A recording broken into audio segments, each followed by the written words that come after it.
paz do Senhor Jesus a todo o povo de Deus. Aqui quem fala é teu amigo evangelista Alexandre Nascimento. Quero trazer para vocês aqui nessa semana um estudo aqui básico relacionado à vida de Elias no Queride, que é baseado em 1 Reis capítulo 17, versículo 2, e o versículo 7. Nós sabemos que Elias foi um dos maiores profetas dessa terra, a qual Deus ali o selecionou para fazer a diferença sobre a nação.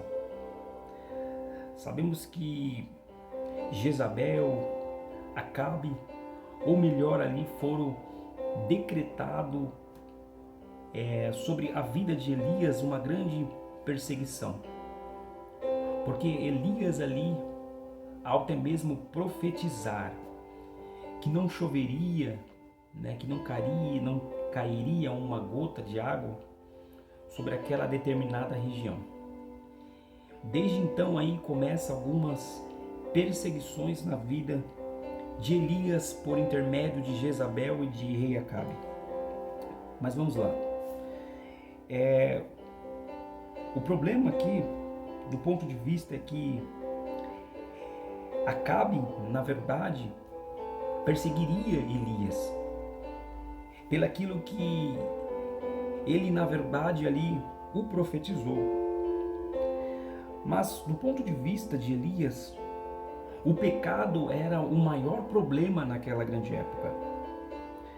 Para Acabe encontrar com Elias, colocou Elias na lista dos 10 mais procurados naquela grande época.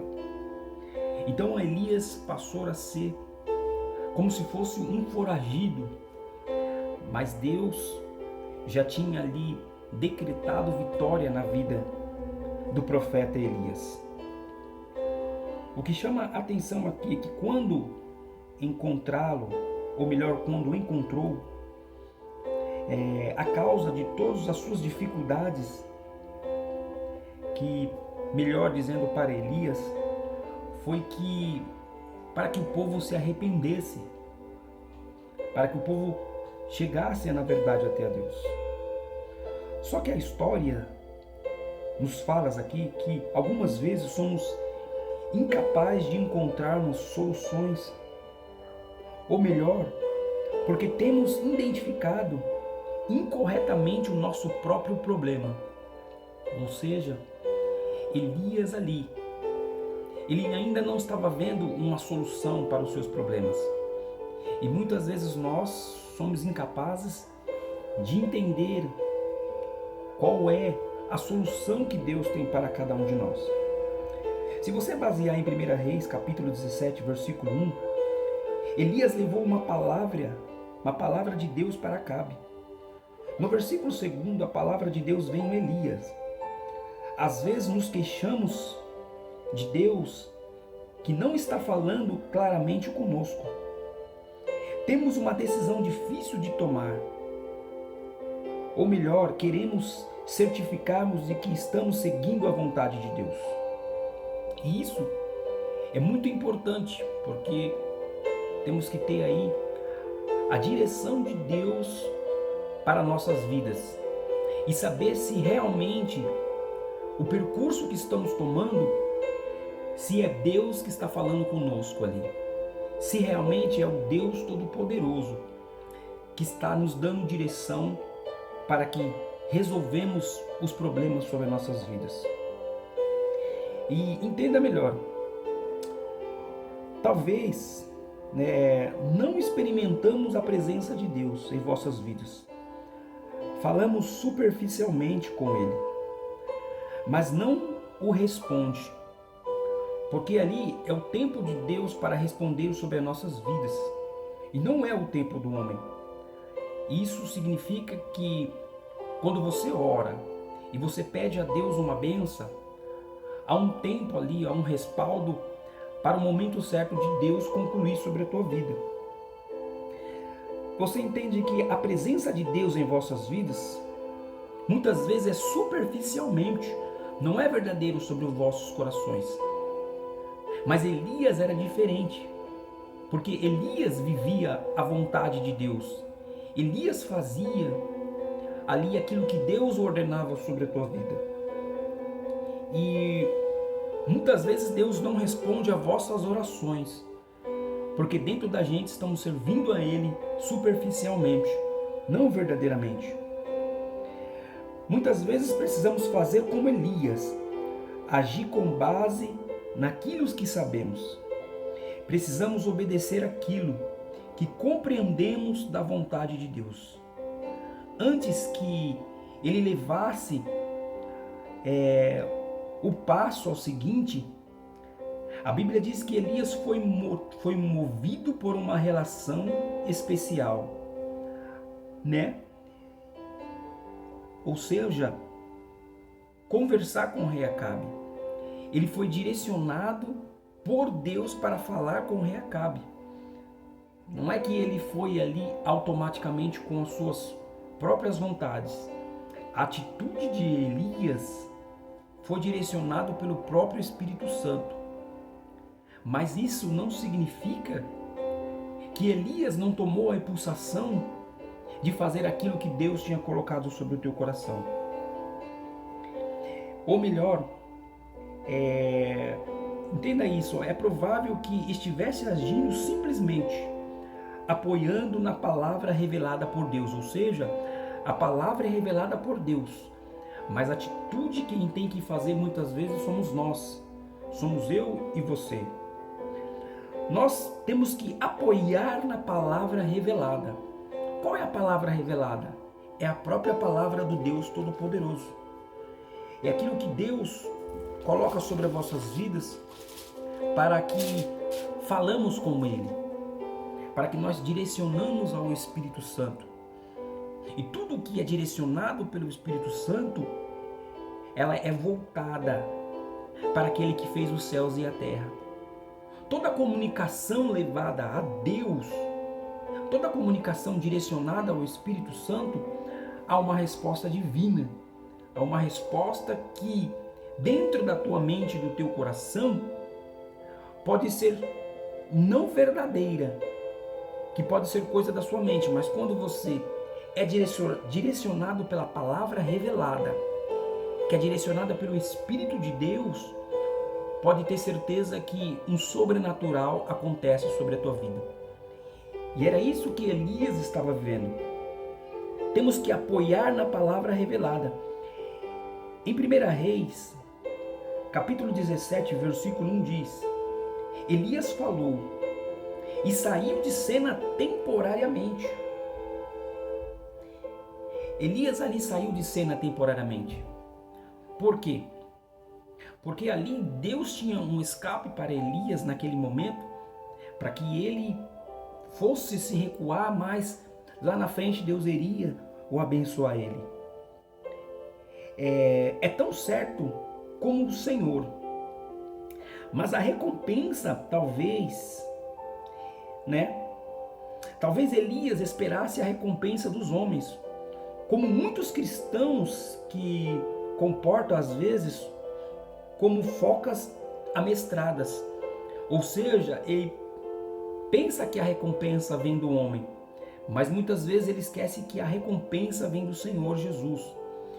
E tudo que Elias fazia ali era direcionada pelo Espírito do Senhor, não direcionado pelo homem.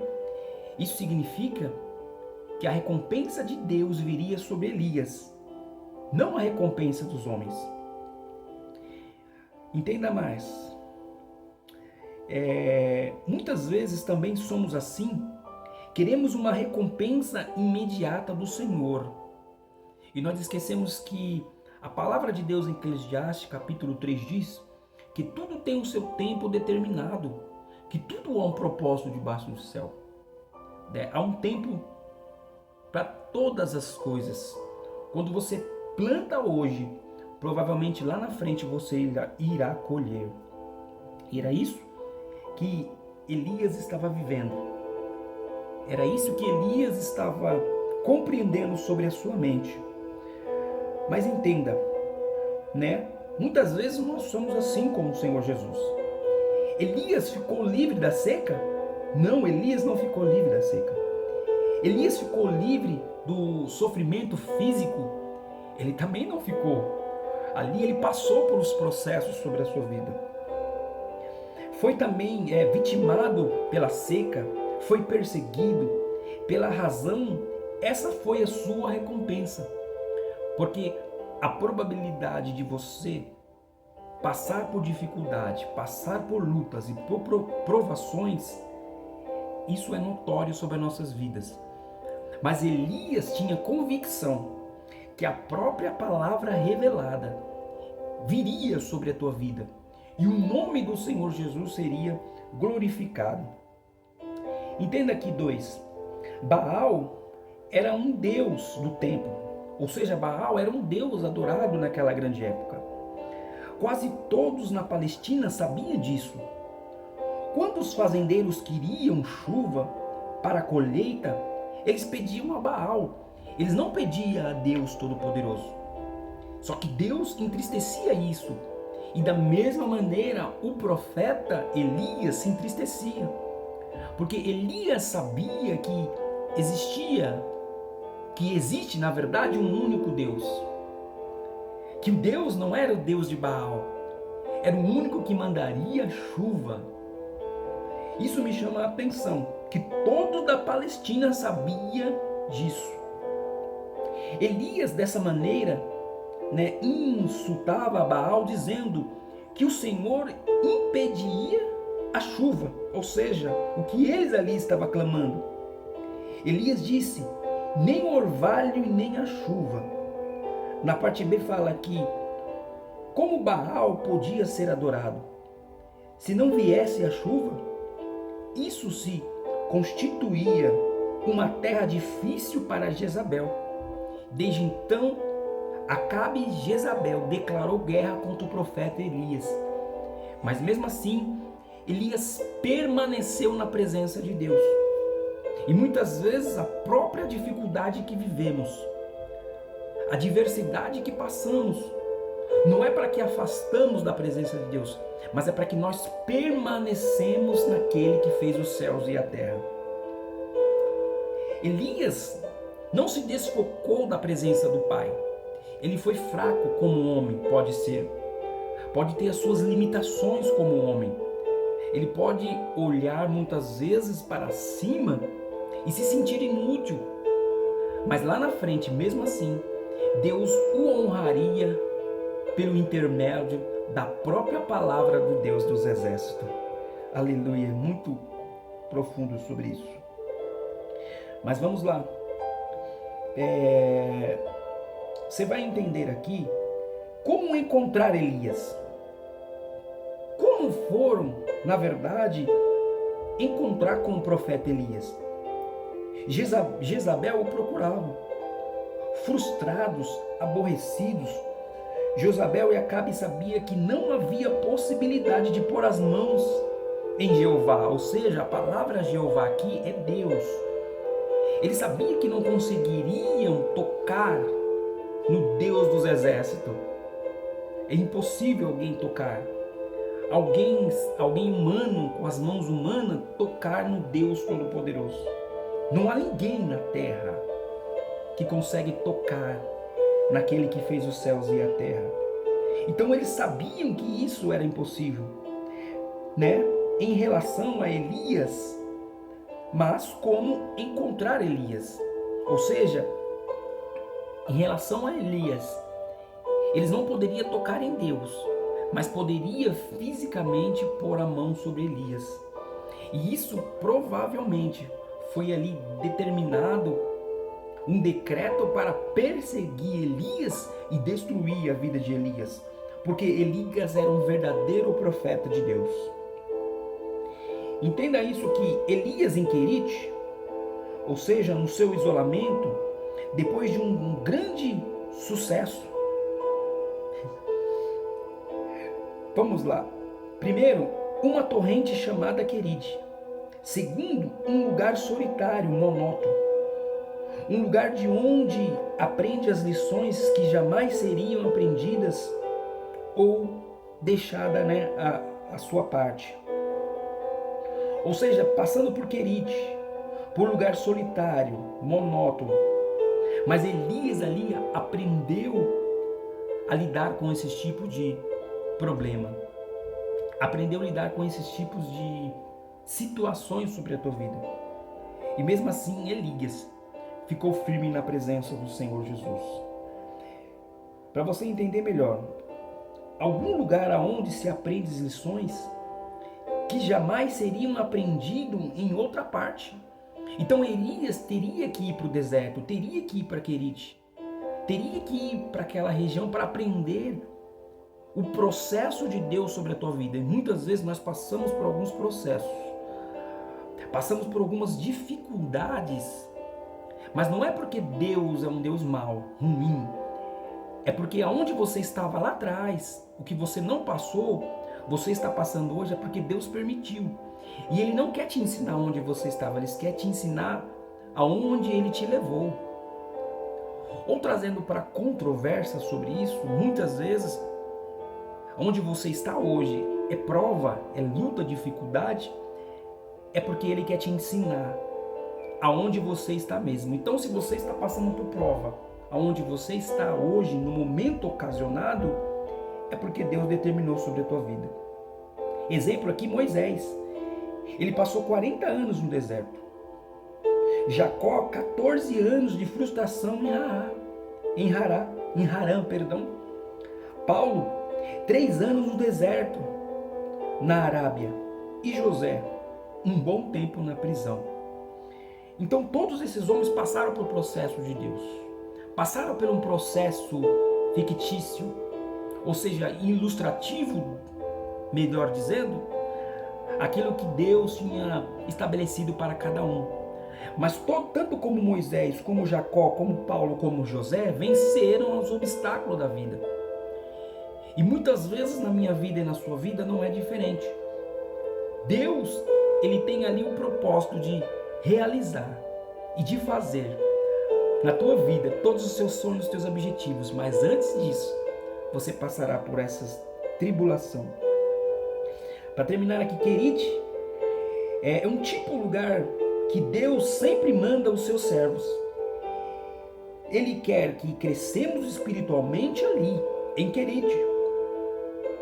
Lugar de silêncio, interrompido apenas pelo barulho do pequeno ribeiro. Alguns animais ali são inativos, mas tudo é o deserto isolado. Não se vê pegada humana nenhum, porque é deserto, não tem ninguém ali andando. Mas Deus levou ele para ali, porque Deus queria tratar com Elias naquela região. E ali não tinha barulho, muito menos animais inativos. Tudo certo que ali era isolado mesmo, mas era ali que Deus queria tratar com Elias. E um lugar melhor, ou seja, para você se aproximar de Deus, muitas vezes é o próprio deserto que Deus preparou para a tua vida. Então, ou seja, independente de qual situação você está vivendo, ou independente de qual é a diversidade e aonde Deus te colocou, permaneça firme, porque lá na frente Deus vai te honrar aonde mesmo você está. E para que Ele te leve aí para lugares mais ampliados e seja abençoador, você terá que passar por esse tipo de processo. Tudo isso para que o nome dele seja glorificado. Só no final aqui eu quero deixar bem explanado que ali Elias precisou ser alimentado por corvos, na verdade. Mas quem ali era esses garçons que alimentavam Elias? Quem eram, na verdade, esses animais, na verdade, essas aves que levavam alimento até Elias? São corvos, né? Ou seja, representado ali os servos de Deus. Como esse servente, ou seja, Elias, viu-se obrigado a engolir o seu orgulho, servindo pelo servo de Deus, ou seja, que queria ali na região que ele estava. E muitas vezes precisamos engolir o nosso orgulho e entender que o próprio Deus estabeleceu para mim e para você esse processo construtivo dentro de mim e de você. Quando você engole, quando você tira esse orgulho dentro de você, Deus provavelmente começa a trabalhar.